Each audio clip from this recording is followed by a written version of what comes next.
For all the latest updates, subscribe to News9. 40 crore people, or 30% of the Indian population, will need the vaccine, and there will be confusion and chaos, predict health experts in the country. The sheer scale of the numbers and the government's slow approach towards vaccination distribution plan is worrying. Prime Minister's office has said that they had formed 4 guiding principles that would form the foundation of the COVID-19 vaccination program.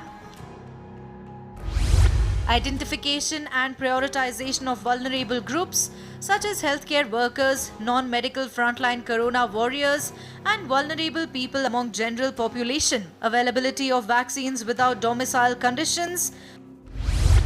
Vaccines must be affordable and universal.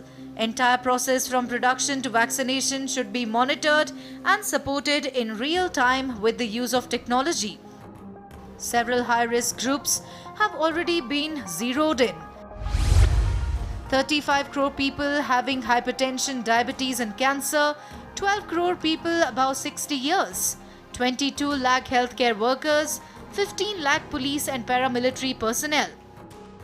Experts are of the opinion that the pace of discussion and planning for vaccine distribution has been slack by the government. I would say that by now we should have had the blueprint ready for who will be administered vaccination first under different scenarios when varying amount of vaccines are available, but that is yet to happen.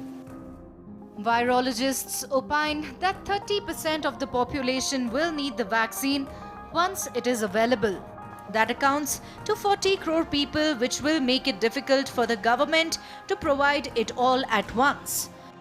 Logistically, too, it is not feasible for the government to do so. Policy direction from the Prime Minister's office was sensible, but the real test would be its implementation. It is not yet clear as what vaccines would prove efficient and get approval in India. The next issue would be how many companies would make them for India and in what quantity.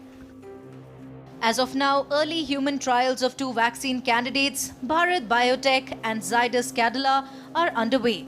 Phase 3 of trials of a vaccine developed by Oxford University is also set to begin in India. Oxford's experimental vaccine, which has been licensed to AstraZeneca, has tied up with Serum Institute of India for manufacturing. The vaccine has raised hopes, showing promising results in Phase 1 and Phase 2.